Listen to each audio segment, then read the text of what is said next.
8장. 그 후에 예수님은 여러 도시와 마을을 다니시며 하나님의 나라를 선포하시고 기쁜 소식을 전하셨는데 12제자도 동행하였다. 또 악한 귀신들과 여러 가지 병에서 고침을 받은 여자들도 예수님과 동행하였다. 그들 중에는 7귀신이 나간 막달리아 마리아, 헤롯 왕의 재산 관리인 구사의 아내 요한, 수산나, 그 밖에 다른 여자들도 여럿 있었다. 그들은 자기들의 재산을 바쳐 예수님의 일행을 도왔다. 사람들이 여러 마을에서 모여들어 마침내 큰 군중을 이루었을 때 예수님은 비유를 들어 이렇게 말씀하셨다. 한 농부가 들에 나가 씨를 뿌렸다.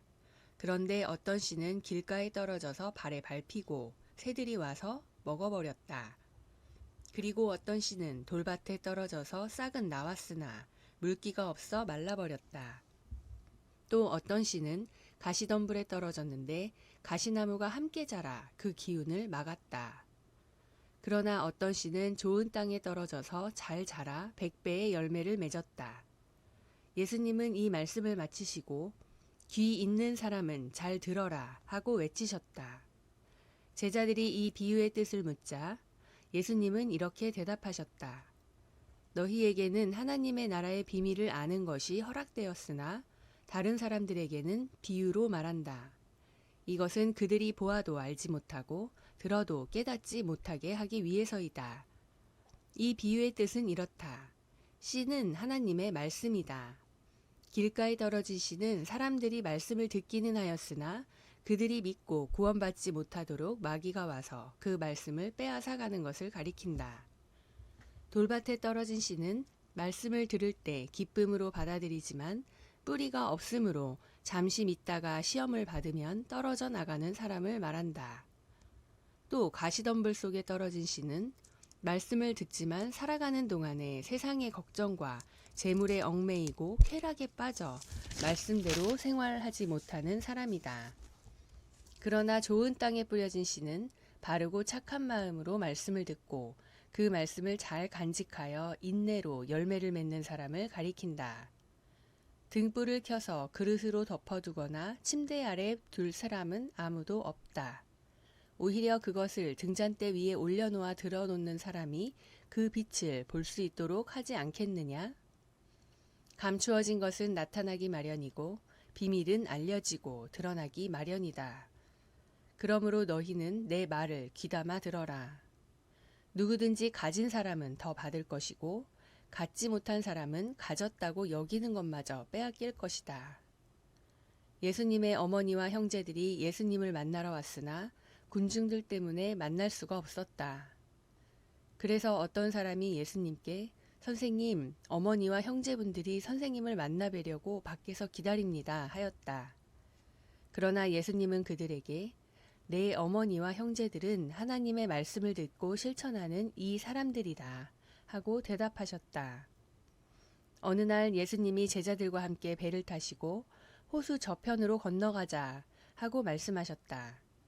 그래서 그들은 떠났는데 가는 도중에 예수님은 잠이 드셨다. 그때 갑자기 큰 폭풍이 휘몰아쳐서 배가 침몰하게 되었다.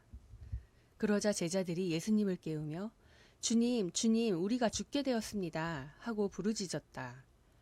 예수님이 일어나 바람과 성난 파도를 꾸짖으시자 폭풍이 그치고 물결이 잔잔해졌다. 그때 예수님이 제자들에게 너희 믿음은 어디 있느냐? 하고 물으시자 그들은 두려워하고 놀라며 도대체 이분이 누구신데 바람과 물을 보고 명령에도 복종하는가? 하고 수군거렸다. 예수님의 일행은 갈릴리 건너편 거라사 지방에 도착하였다.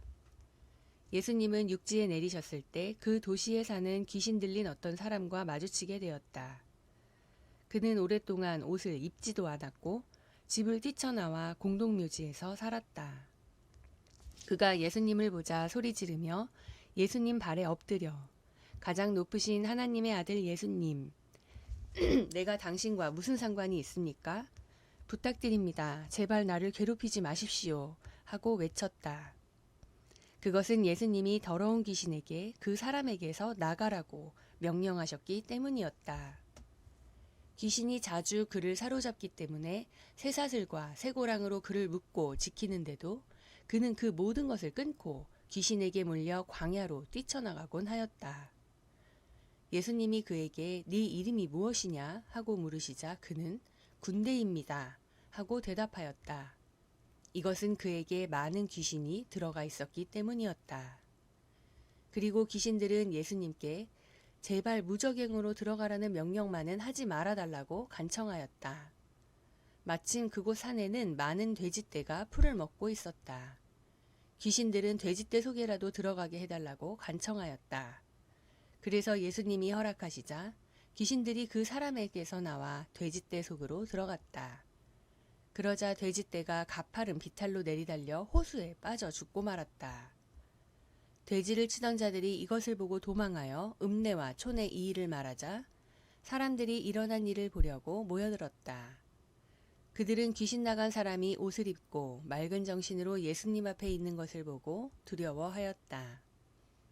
그 일을 지켜본 사람들이 어떻게 해서 귀신 들린 사람이 낫게 되었는가를 이야기해 주자 거라사 지방 사람들은 크게 두려워하며 예수님께 그 지방을 떠나달라고 간청하였다. 그래서 예수님은 되돌아가려고 배를 타셨다. 그때 귀신 나간 사람이 함께 가게 해달라고 간청하였으나 예수님은 그를 돌려보내시며 집으로 돌아가 하나님께서 너에게 행하신 큰 일을 이야기해 주어라 하고 말씀하셨다. 그래서 그는 곧 가서 예수님이 자기에게 행하신 큰 일을 온 마을에 알렸다. 예수님이 돌아오시자 기다리고 있던 사람들이 영접하였다. 그때 야이로라는 회당장이 와서 예수님의 발 앞에 엎드려 자기 집에 와주시기를 간청하였다. 이것은 12살쯤 되는 그의 외딸이 죽어가고 있었기 때문이다. 그래서 예수님이 가시는데 군중들이 마구 밀쳤다. 그때 군중 가운데 12년 동안 피를 흘리며 앓던 한 여자가 있었다.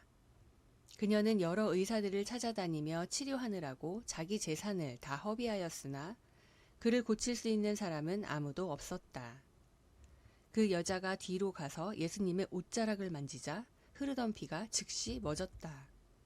이때 예수님이 누가 내 옷을 만졌느냐 하고 물으시자 모두 모른다고 하였고 베드로는 주님, 사람들이 이렇게 밀치고 있는데 어떻게 알겠습니까? 하고 대답하였다.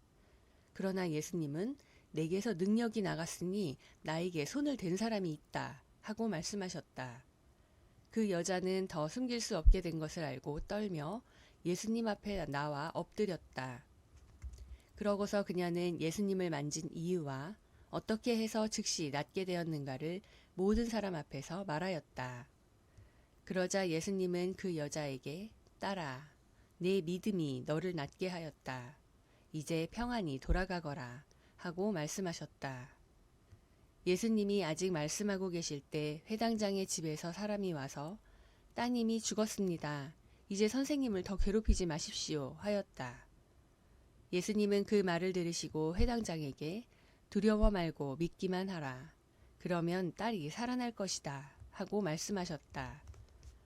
예수님은 그 집에 도착하셨을 때 베드로와 요한과 야고보와 소녀의 부모 외에는 아무도 집 안에 들어오지 못하게 하셨다. 사람들은 모두 소녀의 죽음을 슬퍼하며 울고 있었다. 그때 예수님이 울지 말아라. 소녀는 죽은 것이 아니라 자고 있다 하고 말씀하시자 사람들은 소녀가 이미 죽은 것을 알고 있기 때문에 예수님을 비웃었다. 그러나 예수님은 그녀의 손을 잡고 소녀야 일어나거라 하고 외치셨다. 바로 그 순간 소녀의 영이 돌아와 그녀는 즉시 일어났다. 예수님이 소녀에게 먹을 것을 주라고 말씀하시자 소녀의 부모는 놀라 어쩔 줄 몰랐다. 그러나 예수님은 이 일을 아무에게도 알리지 말라고 그들에게 명령하셨다.